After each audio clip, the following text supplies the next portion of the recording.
Morning everybody, how are you? I'm going to get my wee seat before we start. Oh, what a beautiful day. Beautiful day. So you can see my heading for today is probably, if you want to change some things in your life, you've got to change some things in your life. This is a total wee divert, Billy Connolly. You go way around the houses and you come back to the original point. Julie messaged me last night. Hi Julie, if you're watching this. And she said a couple of things and it got me thinking, and I thought, okay, I'm going to do some wee life hacks for you, Julie. Hi Julie, morning. I'm going to do some life hacks for you, Julie, and let's see where we go with this. So we might finish at some point in time. Morning Louise, morning Joanna, and we might go into part 2 and part 3, but we'll see where it takes us. Okay, so you want to change some things in your life. Well, you've got to change some things in your life. It's pretty cliched, but the reality is, it's a fact. It'll never change for you. So my first one is probably honesty is the best policy.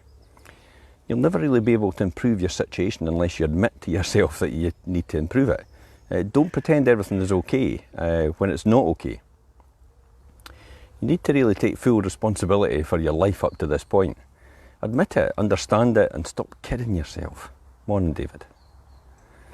You are where you are. Somebody said this to me once. You are where you are because of the decisions you've made or the decisions you've let someone else make for you. Does that sound familiar in your life? It does for me. Hard to hear, but it's true.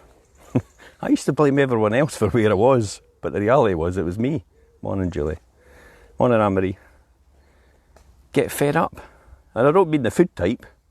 I mean just get fed up. I'll give you an example. I always worked hard and partied even harder. For anybody that knows me, you know I was a party animal. Alcohol and late nights. Loved the disco. Still do love a disco, but I realise it goes on far too long. Don't get me wrong, it was great fun, but it started to get in the way of my cycling and my running. I'd often wake up on a Saturday and Sunday morning, shattered from the night before. Morning, Louise. Open the blinds to beautiful sunshine, like this.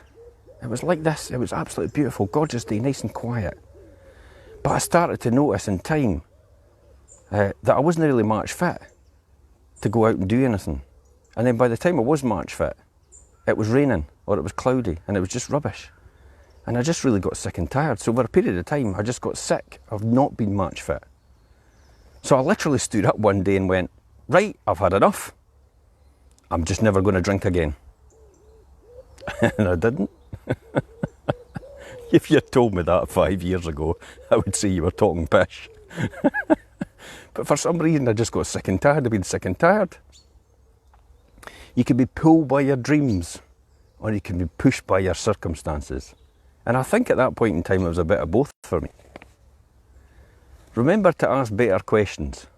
If your life isn't where you really want to be, it should be pretty obvious that you don't have access to the right information. Think about that for a moment. Have you actually ever questioned why you're in this position?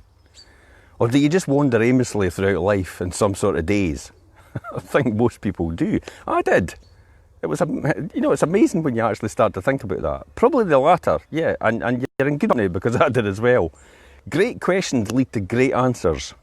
For most people that I know, I'm always asking myself better questions. What do I need to do today to move a little bit closer to where I want to be tomorrow? Pulled by my dreams, more than likely. Read books. Oh my God, not books. Don't. If you want to change some things in your life, yep, you've got to change some things in your life, and books will help you do this. If you're like me, I vowed never to read a book again when I'd left school. Help you change. 2 books which were brilliant for me in the beginning, and still are, and I would read them over and over again, is Anthony Robbins' Notes from a Friend, or How to Stop Worrying and Start Living by Dale Carnegie. And we're back in the room. I don't know what I'm there, but Vodafone seems to have a problem. Maybe they didn't like what I was saying. So yeah, read books. Just read 3 pages a day. If you're just starting out, that's the most important thing. Just read through, make it easy for yourself. Don't make it difficult. Find something that you're good at, anything, and become great at it. And I really took it down to, I'm fantastic at ironing. Didn't tell my wife that. I'm ironing all the time. But it's that thought that you're really good at something, it makes it all worthwhile. So find something that you're really good at and just be great at it.